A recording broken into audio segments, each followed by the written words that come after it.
গত ভিডিওতে আপনার ফিউচার ওয়ার্ল্ডের বাটপারি শুধু মুখে বলেছিলাম। এই ভিডিওতে আপনাদের সামনে এদের দুই ভাইয়ের বাটপারির বাস্তব চিত্র তুলে ধরবো। আপনার সমস্ত ডিট পেপার এবং যে চেক আমাকে দিছে এই সকল কিছু আপনাদের সামনে প্রমাণসহ তুলে ধরবো।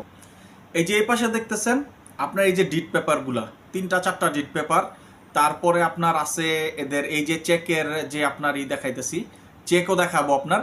তো এই ডিট পেপার আর চেকগুলো আপনি দেখেন, তাহলে আপনি বুঝতে পারবেন। আমার এই ডিট পেপারগুলোতে মানে সম্পূর্ণ লেখা আছে আমি এদের কাছে 2 লক্ষ টাকা জমা দিছি এবং আপনার 14 লাখ টাকা টোটাল দুইটা ভিসাতে তাদেরকে পে করতে হবে। যদি ইফ ইন কেস তারা ভিসা করতে না পারে আমার কাছ থেকে কোনো টাকা কাটা হবে না। লাস্টে আপনার এর ভাই যে মেহেদি আছে আপনার, সেই মেহেদি বলতেছে আমি যেদিন টাকা আনতে যাই ওনাদের কাছ থেকে যে আপনি 10,000 টাকা কেন কেটে রাখবেন আমার কাছ থেকে, উনি বলে যে